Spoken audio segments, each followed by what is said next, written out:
In this video, I'm going to be comparing the Omen franchise to the RoboCop franchise. So first of all, when you look at highest Rotten Tomatoes score for each franchise, in the case of Omen, the highest score is at 85% for the original 1976 movie directed by Richard Donner. In the case of RoboCop, the highest score, unsurprisingly, is the 92% with the original RoboCop from Paul Verhoeven. So RoboCop wins this round. Then when you look at lowest score, in the case of Omen, the lowest score is a 17% for the direct-to-video movie Omen for the Quickening. In the case of RoboCop, the lowest score is a 9% for RoboCop 3.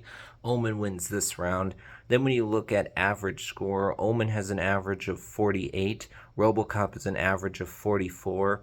Omen wins this round. Then when you look at gap between lowest and highest score, in the case of Omen, there's a gap of 68 between lowest and highest. In the case of RoboCop, you have a gap of 83 between lowest and highest. So Omen wins this round, meaning Omen's won 4 of the rounds, so it's going to win this debate regardless of my personal opinion.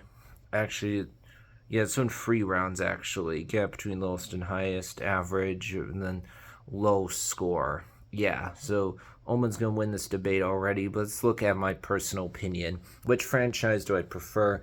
In the case of RoboCop, I've seen the original classic from Paul Verhoeven as well as the remake. I have not seen RoboCop 2 or 3.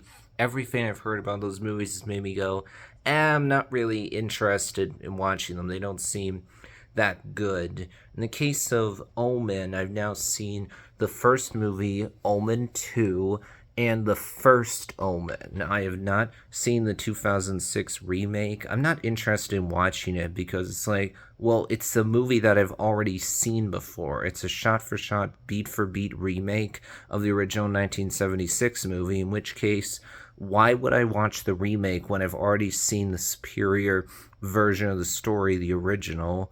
And then in the case of Omen 3, this is a frustrating one for me, honestly, because on the one hand, when you get to the end of the movie and you have Jesus Christ returning and defeating the Antichrist, that right there is, I think, the right way to wrap up this story by showing good triumphing over evil, Jesus triumphing over the Antichrist. But the problem here is that the movie didn't build up to that moment of victory because the movie is focused on Damien for basically the whole runtime. So we're not actually seeing, for example, the forces of good that are fighting against evil. We see this cult that's developing around the Antichrist, and we see the Antichrist doing terrible things to try to prevent the return of Jesus because he knows Jesus is the only one who can defeat me. But we're not actually building up to the triumphant ending, and thus it doesn't hit as hard, I would say, as it should have.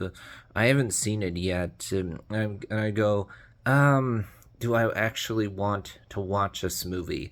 I don't know if I really do, to be honest, because it doesn't seem to be actually that good. And I'm not interested in Omen 4. That just seems like the cheaper direct-to-video version of Omen that's just a rehash of what I've already seen, just with a girl character as opposed to a boy character.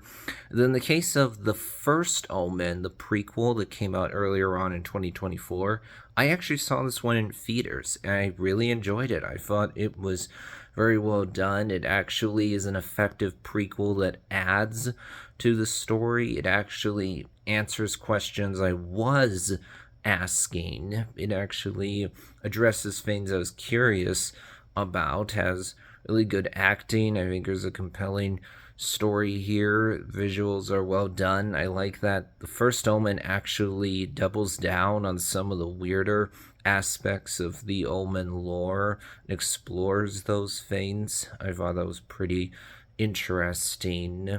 In the case of the RoboCop franchise, you have, of course, the original classic, which is fantastic. It has great action, a memorable theme for RoboCop, effective visuals, a compelling story, great acting.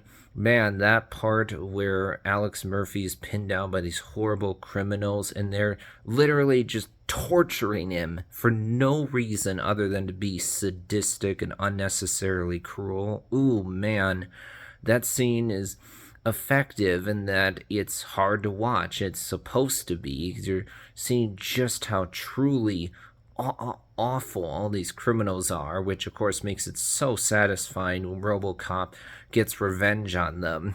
And also, I like how, similar to the other sci-fi classics from Paul Verhoeven, you have not only the razor sharp, biting satire about corporations, greed, all these things, but also you have the excessive, over the top violence. For example, there's the moment where you have Ed 209 in the boardroom. And Dick just rolls him right on in, as it turns out, with live ammunition loaded in. And then this poor junior executive is shot like 50 times.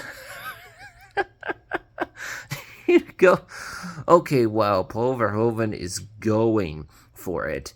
Now, in the case of the remake, I actually watched this movie for the first time not too long ago, because I know that there's some people that are pretty strong defenders of this movie. It has a low Rotten Tomatoes score, but I was actually interested in checking this one out, and I'm glad I did. I can now say I think that this is a movie that's been overly criticized for a long time. People don't give it enough credit for the things it does right. Too often, the mindset is, well, if this movie's not as good or as iconic as the original, that automatically makes it bad. I disagree with that. And also, people tend to get overly focused on the rating to the point where they don't talk about anything else. Oh, the movie's bad just because it's not rated R. Should the movie have been rated R?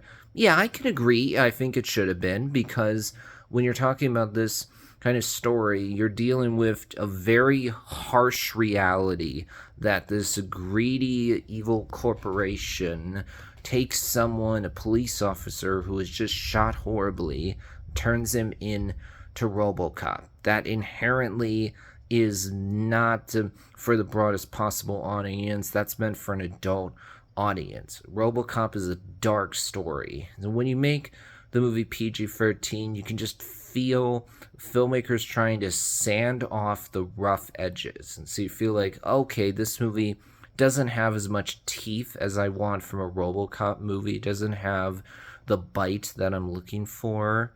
And yeah, when you get to the end, okay, things feel a bit rushed, but I like that in this version of the story, RoboCop, Alex Murphy's family, is actually in the movie. Go back and watch the original RoboCop. What you realize is that, oh, we hear about Alex Murphy's family. We get little glimpses of them for just a few minutes, but they're not actually in the movie. They're not actually characters in the film. They're just mentioned a little bit. So I think it's really refreshing to actually see the family. They're there throughout the whole movie, both before Alex Murphy becomes RoboCop and after he becomes RoboCop. That means, I would say, there's a greater connection to the character of Alex Murphy. You see more of his humanity.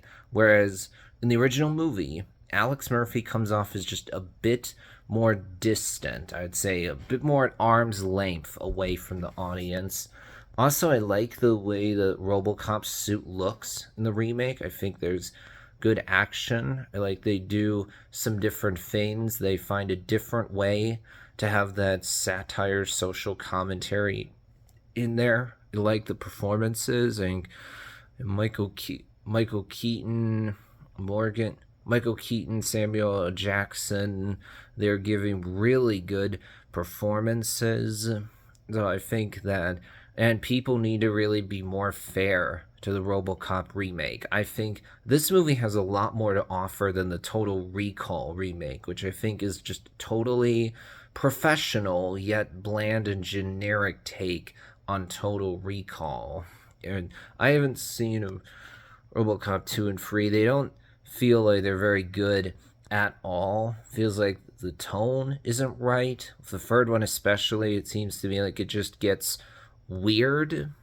So I think overall, the Omen franchise is the one I prefer because I think that the original movie is great, and then really liked first Omen. I think Omen 2 is a decent follow-up to the original movie. I wouldn't say it's as good as the original. It doesn't have the suspense because we as the audience already know that Damien is the Antichrist, and he actually embraces that in this movie, which is scary in its own way, but you don't have that suspense you had in the first film where you're wondering, is this kid actually the Antichrist or not?